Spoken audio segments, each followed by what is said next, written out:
একসময় এক ধনী মানুষ ছিল। তার ছিল সব কিছু, টাকা, ক্ষমতা আর বিলাসী জীবন। তার অনেকগুলো বাড়ি, দামি গাড়ি আর এমন একটি ব্যবসা ছিল যেটা থেকে সে প্রতি বছর লাখ লাখ টাকা আয় করত। শহরের মানুষ তাকে দেখত ঈর্ষা ও মুগ্ধতার চোখে। কিন্তু তার জীবনে একটা জিনিসের অভাব ছিল, দয়া। যখনই কেউ তার কাছে সাহায্য চাইতে আসত, সে তাদের ফিরিয়ে দিত। একবার এক গরিব মানুষ তার অসুস্থ মেয়ের জন্য ওষুধ কেনার টাকা চাইতে এলো।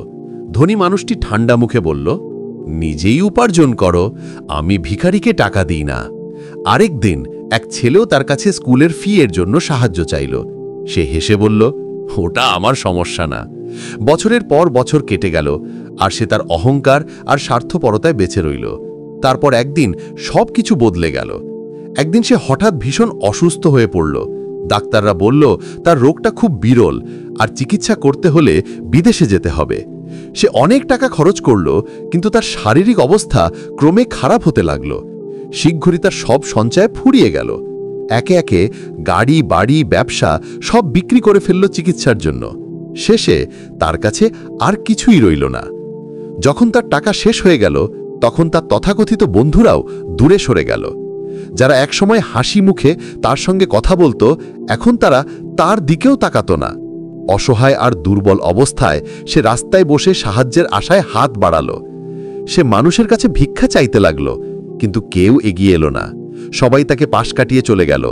কেউ কেউ বলল, ও কি কেন সাহায্য করব? ও জীবনে কাউকেই তো সাহায্য করেনি। তার চোখে জল চলে এলো। সে বুঝতে পারল, সারা জীবন সে অন্যদের কষ্টের দিকে চোখ বন্ধ করে রেখেছিল, আর এখন কেউ তার কষ্টের দিকেও তাকাচ্ছে না। দিন কেটে গেল, তার অবস্থা আরও খারাপ হতে লাগল। সে আকাশের দিকে তাকিয়ে আস্তে করে বলল, যদি আমি একটু দয়ালু হতাম, হয়তো জীবনও আমার প্রতি একটু দয়ালু হতো।